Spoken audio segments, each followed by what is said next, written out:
Students, in today's class, let's learn about the period between 1000 and 1350 AD, which is an important period in history.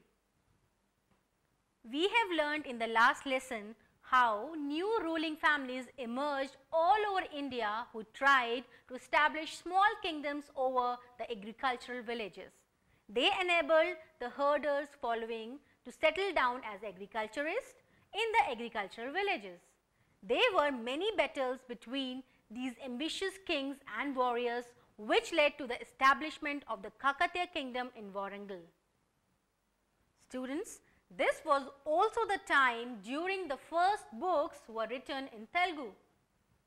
The Srimad Andhra Mahabharatam, composed by Kavitrayamu, which includes 3 poets, Nananya, Tikanna and Yerapragada, is the first poetic work in Telugu which was written between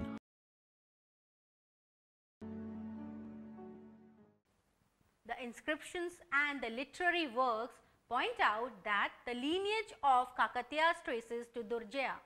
Most of the inscriptions are in Telugu, which are called as Andhra Rajas. Telugu was the favored language in the court of the Kakatiyas.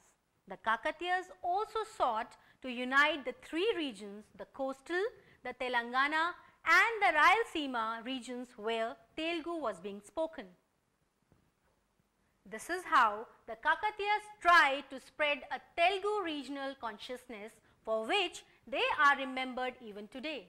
Now, let us see how the Kakatiyas established their kingdom after the fall of Western Chalukyas. The early Kakatiyas started off as warriors and Samantas of the Rakshakutas and Chalukyas who were ruling in Karnataka.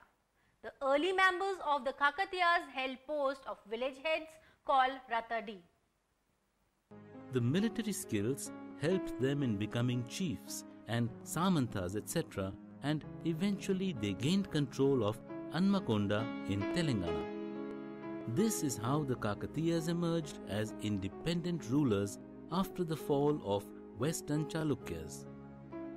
The important rulers in the Kakatiya kingdom were Prola II, Rudradeva, Ganapati Deva, Rudramadevi and Prataparudra.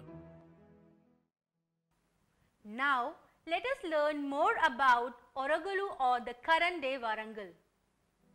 It was during the rule of Rudradeva between 1158 and 1195 AD that the capital of the Kakatiyas was shifted from Anmakonda to Orugalu. The city of Warangal was laid out with a plan that could accommodate people in case of an increase in population and also address the needs of the capital. A fort, a tank and the 1,000-pillared temple were built by Rudradeva in Anmakonda. One can see an outer fort wall with 4 gates in the map. This wall helped in protecting the agricultural lands and the several water tanks. This area also had the huts of artisans like basket weavers and so on. After crossing the outer fort wall is the center, which has a moat, which is a ditch filled with water and a mud fort wall. A little further inside is another moat and a fort wall made of stone, which encompassed the buildings and palaces in Orugalu. Isn't it interesting, students? Now, let us know a little more about the city. The stone wall had 4 gates in the 4 directions, namely east, west, south and north, from which a main road went to the center of the city, which has a temple of Swambhu Shiva. The temple also had 4 gates in the 4 directions. The city was divided into vadas or several quarters. The people of each profession inhabited their own distinct vadas.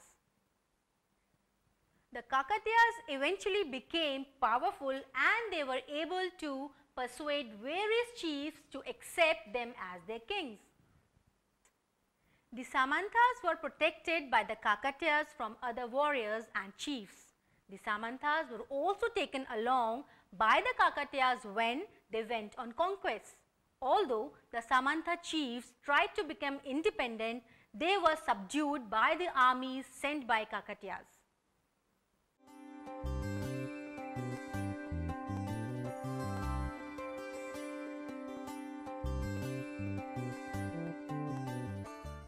Students, all of you must have heard of Rudramma Devi, isn't it? Rudramma Devi, who belonged to the Kakatiya family, ruled from Orugallu between 1262 AD and 1289 AD for almost 27 years. She was one of the very few women rulers in our country. Razia Sultana was a woman ruler in Delhi who was killed by her nobles as they did not like to be ruled by a woman.